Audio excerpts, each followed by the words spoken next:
তবে কি ইরানের সরাসরি টার্গেট এখন মার্কিন প্রেসিডেন্ট ডোনাল্ড ট্রাম্প? যুক্তরাষ্ট্রের আগ্রাসনের প্রতিশোধ নিতে এবার মার্কিন প্রেসিডেন্টকেই হত্যার মিশনে নামল ইরান। ইসরায়েলি গোয়েন্দা সূত্র এ বিষয়ে ট্রাম্পকে অবহিত করেছে। এদিকে ট্রাম্প নিজেও প্রাণনাশের শঙ্কা প্রকাশ করেছেন। ইরান কি সত্যি সত্যিই ট্রাম্পকে হত্যা করতে চাইছে, নাকি এটাও মার্কিন ইসরায়েলি নতুন কোনো চক্রান্ত?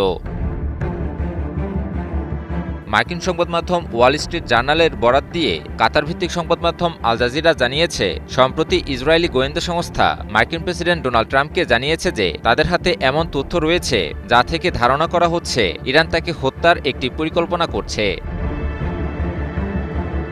চলতি সপ্তাহে তুরস্কের রাজধানী আঙ্কারায় ন্যাটো সম্মেলন থেকেও নিজের প্রাণনাশের আশঙ্কার কথা জানান ট্রাম্প। সাংবাদিকদের তিনি বলেন, ইরান আমাকে সরিয়ে দিতে চায়, আমি তাদের প্রতিটি লক্ষ্যবস্তুর তালিকায় আছি। ট্রাম্প আরও দাবি করেন, সম্প্রতি তিনি এমন একটি নতুন তালিকার খবর পেয়েছেন যেখানে ইরানের মূল লক্ষ্য হিসেবে তার নাম সবার উপরে রাখা হয়েছে।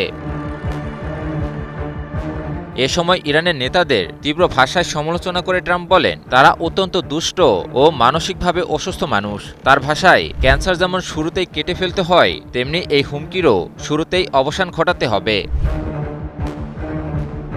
অবশ্য যুক্তরাষ্ট্রের গোয়েন্দা সংস্থাগুলো বহুদিন ধরেই আশঙ্কা প্রকাশ করে আসছে যে 2020 সালে মার্কিন ড্রোন হামলায় ইরানের শীর্ষ জেনারেল কাসেম সোলাইমানি নিহত হওয়ার প্রতিশোধ হিসেবে ট্রাম্পকে লক্ষ্যবস্তু করতে পারে তেহরান। এর আগে ওয়াশিংটন একাধিকবার দাবি করেছিল ট্রাম্পকে হত্যার কয়েকটি পরিকল্পনা তারা নস্যাৎ করেছে।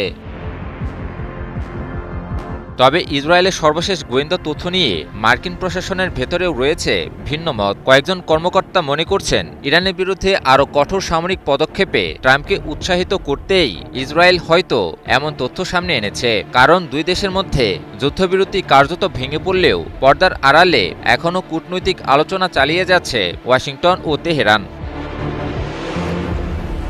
এদিকে ইরানের প্রয়াত সাবেক সর্বোচ্চ ধর্মীয় নেতা আয়াতুল্লাহ আলী খামেনির জানাজায় অংশ নেওয়া জনতার একটি অংশ ট্রাম্প বিরোধী স্লোগান দেয় এবং তার মৃত্যু কামনা করে। যদিও ইরান সরকার এখন পর্যন্ত ট্রাম্পকে হত্যার কোনো পরিকল্পনার কথা স্বীকার করেনি কিংবা এসব অভিযোগের আনুষ্ঠানিক জবাবও দেয়নি। সব মিলিয়ে মধ্যপ্রাচ্যের চলমান সংঘাতের মধ্যে ট্রাম্পকে ঘিরে নতুন এই গোয়েন্দা তথ্য পরিস্থিতিকে আরও জটিল করে তুলেছে। অভিযোগ ও পাল্টা অভিযোগের এই লড়াই শেষ পর্যন্ত নতুন কোনো সামরিক সংঘাতের দিকে গড়াবে, নাকি কূটনৈতিক আলোচনার পথই শেষ পর্যন্ত প্রাধান্য পাবে, এখন সেই দিকেই তাকিয়ে আছে পুরো বিশ্ব। ইমন আলী, নিউজ 24।